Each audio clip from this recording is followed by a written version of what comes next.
she's going to pray that her child doesn't come in contact with an infectious disease and die. Well, we see how that's before. I mean, we have the parents of that poor little girl who had diabetes, and they decided to pray because they believe in more strongly than she did. They didn't vaccinate all their other kids and then decide one day that God says, I'm done with this. They were just, I don't know, true believers. You're a fake believer. You just decided one day you wanted to change.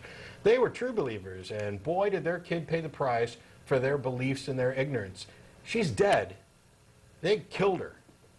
She was diabetic. They didn't take her to a doctor. They didn't get her diagnosed. They didn't do anything. They just sat there and prayed while she got sicker and sicker and sicker, and they're fine with it because it's God's will. Well, now she's dead. Diabetic ketoacidosis, sent her into a coma. She was DOA at the hospital, and they're getting ready to finally face trial for killing their daughter. And I hope they face up to 25 years apiece, I think, is the maximum penalty. I hope they both get the maximum. And I really wish somebody would raise the maximum. Because to me, yeah, we have an interest in protecting people. I don't want to make a special case thing that says, oh, if you're the parent of a child and that child dies as a result of your gross negligence, that should be more viewed as worse than if you killed another adult through your gross negligence. I don't necessarily want to make that special case. But we kind of do. Because we don't get to decide who gets to become a parent and who doesn't. We don't have a licensing facility. We don't require any special training or certification. Pretty much, if you can get laid, you can become a parent. That's just the way it goes. It's at least possible. And once people become a parent, all of a sudden society has this, whoa, we can't touch anything that happens in your home. That's sacrosanct. You get to raise your child however you want to. That is your right as a human being. And in some areas, in most areas, I'm fine with that, up until the point where we're doing harm and risking doing harm. That's where I think we have an obligation to step in. And that's where I think it's fine to say, you know what, you're entitled to believe that this is God's plan for your kid to lay here sick until it either miraculously jumps up and goes out to play hopscotch or croaks. You're entitled to believe that. However, you're not entitled to take action or avoid taking action based on that belief. That's the problem. And now there's a little girl dead over it. It's not the first little girl. It's not even the first little girl we've mentioned on this show that's died because of stupid stuff like this. Now, yes, okay, it's different. The diabetes isn't necessarily the same as the vaccination, but there's a connection there that I don't think anybody can deny. The idea that we are going to place the health of our children, and in the case of vaccinations, risk the health of every other child that our child comes in contact with, just because we have a religious belief that God's watching out for him, or God, whatever God wants is going to happen, or whatever. It doesn't matter. I don't care if you're praying to a rock in your backyard, or Rick Warren's Yahweh, Yeshua, Jesus, or, a Hindu God. It doesn't matter.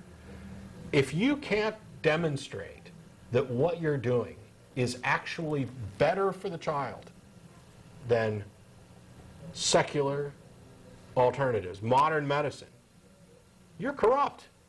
You have given up your humanity. You have given up your empathy. You have given up your sanity. And your kid is going to pay the cost. And that's where I think we ought to step in. And I hope they throw the book at both of them. And I hope that this type of thing starts getting prosecuted more often in more places. And I'm not just picking on Christian Scientists or Amish people or anybody. If the anti-vaxxer crowd, because of their ridiculous beliefs that aren't in any way religious, jeopardize the lives of their kids and other people's kids, I hope they throw the book at them too. It's time. It's, with all the problems here, in the world that we face, the last thing we need is an epidemic of ignorant parents. I think we've been facing that epidemic for years, and this is one way to possibly curb it. And all these parents who have dead children now because they prayed instead of seeking medical attention, we hear about people who've been scammed coming out and saying, Finally, after $400,000 and putting my entire family out living on the street, I realized that I was scammed, and I want to, admit that and tell other people and maybe prevent this from happening. I'm not aware of any stories, I'm still waiting for somebody to email me one, or at least we don't hear about it, where there's a family who, for religious reasons, let's say, doesn't get their kid medical attention, the kid dies, and then the family says, holy crap, how dumb were we? Look what we did to our kid. Not only were we wrong, but we're incredibly remorseful of this, and now we understand and realize that this concept of maybe not getting rid of the entire concept of God, but the entire concept of intercessory prayer, for example, is hogwash. That we're thinking beings who have an obligation to the children we produce to protect them. You don't hear those stories. You don't hear people coming out saying, I used to be a Christian Scientist, but I prayed instead of seeking a doctor, and I killed my son, and now I'm here to tell all of you that Christian Science is wrong. That just doesn't happen. There are times when we have to step in. Here's an idea for all you anti-vaxxers and all you God-praying, we don't need modern medicine stuff. Stop washing your dishes. Yeah. Stop putting food in the refrigerator.